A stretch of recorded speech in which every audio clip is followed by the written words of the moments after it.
กระบวนการส่วนจื้อคือเจียกมปียุทธศาสตร์โดยจำนานได้ตราบานเก็บปราเตียงดอกนองประวัติศาสตร์หนึ่งบนต่อระหดมือตัวปัจจุบันนี้ให้ตราบานเก็บปราสเตอร์แต่กรมวิสัยเตียงดอกนองยูทีเศรษฐกิจนโยบายการตูดกระเจียนดอกนองการกรบกรมจมพูตีใบการไว้ประหารโดยยุทธศาสตร์ส่วนจื้อสังกัดงอนทาเพียบพวงพวบ่มพอดในยุทธศาสตร์ยูทีคือมันแมนการประยุทธ์การทุสังเกตโดยใบจมฮอนุเตก็ปนแต่คือการโยชเนียตามระยะปัญญาเยียนตามระยะการปลดดัดเริงดำใบบังการเมียนการใบบะให้ดังตามระยะเพียบฉลาดเวียงไว้ข้างในยุทธศาสตร์ตุ่มร้องตลอดบ่มพอดดอกนองการทุสังเกตคือสำรับบานเจจุมเนียโดยมันจำใบประยุทธ์ปูคือการเต้าถ้วยชันเตะหนึ่งสมัติเพียบระบอบสตรูเต้าทะเลจอกซอยไล่เมียนตึกจัดชันเตะสมาร์ไดดอกนองการประยุทธ์ส่วนจื้อบานเลิกลังทาเพียบละอประสาเปิดประกอบคือมันสถัดเราเลิกการบ่มพลายกูสตรูนุเตกับปนแต่ตามระยะการโยชเนียโดยถ้วยปูเกทะเลจอกในสมาร์ไดชันเตะเพียบครั้งเราตึกจัดดอกนองการต่อสู้ตามระยะการโยเปรียบเตียงข้างในการตูดข้างในยุทธศาสตร์หนึ่งข้างในจัตศาสตร์ส่วนจื้อบานเลิกลางอ่ำปีวิธีศาสตร์ยุทธศาสตร์เตียงบ้วนได้เต้าอนุวัตตามลมดับลมดอยดำใบถ้วยไก่กางเงียประกอบโดยประสิทธิภาพปุ่ม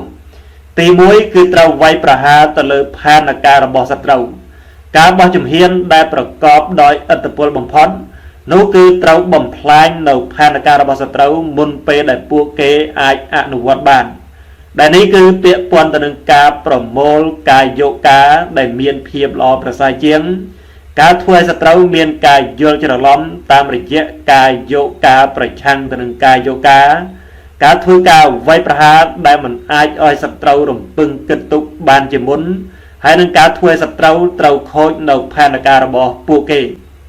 การดังจะมาอ่อมปีเจตนาโกลบ่มนองพานาการระบอบสตรูคือปัจเจสำคัญนะนับเป็นแต่พานาการระบอบสตรูเต้าบานเลียตระดานเต้าถ้วยสกรรมเพียบประกอบโดยเพียบเมืองมัดเพียบเคลียวคลาให้ถ้วยพานาการระบอบสตรูแรงเมียนประสิทธิภาพตีปีเต้าบ่มใบสมปวนมิตรระบอบสตรูได้เมียนการรูปโรมสามัคคีคือเจียสตรูได้เมียนเพียบคลางคลาเจียงสตรูได้เมียนกาใบบะโจประประกาตูนกาปดอลสมโนกโศกปันกาสอบสายปูดเมียนมันเป็นกาประกอลยุทางพนัยจัดสาดำใบบังการในเพียบตันตังในครั้งจำนอมรถได้เจียสมปวนมิตรระบอบสตรู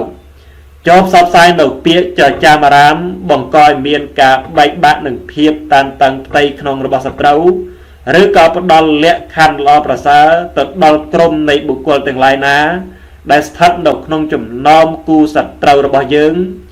ดำใบบ่มใบบำบะให้หนึ่งทัวไอสัตว์เต้าทอมระบายเยิงเละดอกนงเพียบไอก่อสมบูรณ์มัดได้เมียนกาใบบะกึ่งเงี้ยสูดอกนงกายโยเจจุ่มเนี้ยเจียงกองตัวหรือกอสมบูรณ์มัดได้เมียนการูปตีใบโจนทัวกาไว้ประหารตะเลยกองตัวระบายสัตว์เต้าเนาเลยสมรภูมิกาไว้ประหารคือเต้าทัวแต่เนาเปลได้เนี้ยเมียนเละคันได้อประสายเจียงกูสัตรูระบอบเนี่ยปูคือเมียนจุ่มนูนกองตัวจรานเจียงเมียนตีตังภูมิศาสตร์ยุทธศาสตร์ประสายเจียงเมียนตึกจัดกองตัวสมาร์ไดเคลียวคลาให้นังเมียนเพียบจะเนี่ยดัดน้อมประกอบโดยเพียบประสายเจียงกูสัตรูระบอบเนี่ยการทัวสเกรียมคือเราแต่ทัวอ่อยเลื่อนระหะประกอบโดยเพียบเคลียวคลา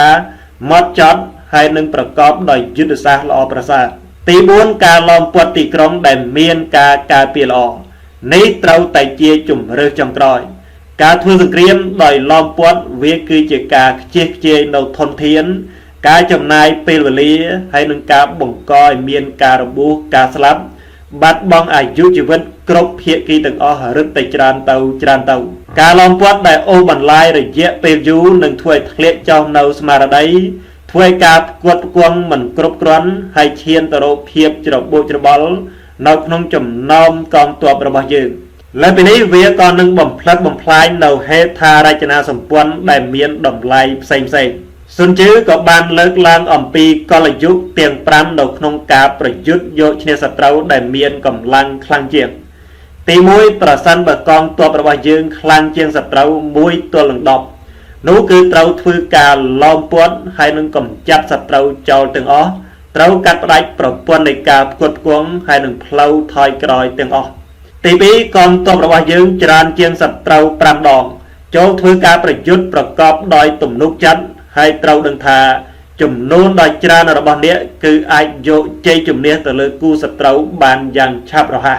ទី3កងទ័ពរបស់យើងច្រើនជាងសត្រូវ2ដងនោះគឺត្រូវប្រើប្រាស់ការប្រយុទ្ធរួមបញ្ចូលគ្នានៃវិធីសាស្ត្រទាំងពីរនោះគឺការវាយប្រហារដោយផ្ទាល់ហើយនឹងការវាយគៀបទាំងសងខាងដើម្បីបំបែកចំណាប់អារម្មណ៍របស់គូសត្រូវទី4ការប្រយុទ្ធជាមួយសត្រូវដែលមានកងទ័ពស្មើគ្នាសុនជឺបានលើកឡើងថាចូលកុំប្រយុទ្ធជាមួយសត្រូវដែលមានកងទ័ពស្មើគ្នាវាលុះត្រាណាតែអ្នកមាននៅសក្តានុពលឬក៏មានភាពខ្លាំងច្រើនជាង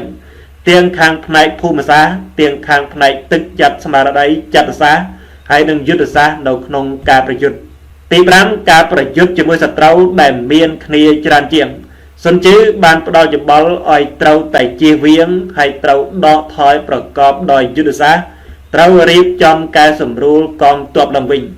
ហើយព្យាយាមរកទីតាំងភូមិសាស្ត្រដែលមានប្រៀបធ្វើឲ្យភាពខ្លាំងរបស់សត្រូវត្រូវធ្លាក់ចុះបន្ទាប់មកត្រូវរកវិធីសាស្ត្រនៅក្នុងការវាយប្រហារតាមក្រោយសុនជឺក៏បានលើកឡើងអំពីកលយុគ3ដើម្បីពង្រឹងយុទ្ធសាស្ត្រនៅក្នុងការប្រយុទ្ធទី1គឺត្រូវប្រើប្រាស់សង្គ្រាមចិត្តសាស្ត្រដើម្បីបង្កអស្ថិរភាពដល់សត្រូវតាមរយៈការបំផិតបំភ័យការបង្ហាញពីអំណាចនិងកម្លាំងការធ្វើឲ្យពួកគេយល់ច្រឡំតាមរយៈការផ្ដល់ព័ត៌មានคล้ายៗហើយនឹងការបកបញ្ឆោតឲ្យពួកគេធ្លាក់ចូលទៅក្នុងអន្ទាក់ឬក៏ការផ្ដល់យោបល់ដែលមិនត្រឹមត្រូវទី2ត្រូវអនុវត្តនៅការផ្សព្វផ្សាយព័ត៌មានមិនពិតដើម្បីបកបញ្ឆោតសត្រូវនោះគឺត្រូវធ្វើពុតជាខ្សោយនៅពេលដែលអ្នកខ្លាំងហើយធ្វើពុតជាខ្លាំងនៅពេលដែលអ្នកធ្លាក់ចុះខ្សោយសុនជឺបានលើកឡើងថាចូលបំភាន់គូសត្រូវរបស់អ្នកឲ្យពួកគេវិនិច្ឆ័យខុសអំពីកងទ័ពហើយនឹងគោលបំណងរបស់អ្នកទី3ត្រូវធ្វើការវាយផ្ដាច់ប្រព័ន្ធនៃការផ្គត់ផ្គង់និងបង្កើតឲ្យមានវិធានការនៅក្នុងផ្ទៃក្នុងរបស់សត្រូវការពង្រាយភ្នាក់ងារផ្សេងៗដើម្បីវាយកាត់ផ្ដាច់ប្រព័ន្ធនៃការផ្គត់ផ្គង់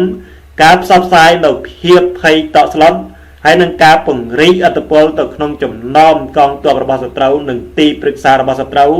គឺជាយុទ្ធសាស្ត្រដែលប្រកបដោយប្រសិទ្ធភាពខ្ពស់សុនជឺបានលើកឡើងអំពីកំហុសខាងផ្នែកយុទ្ធសាស្ត្រទាំង3ដែលត្រូវជៀសវាងជាដាច់ខាត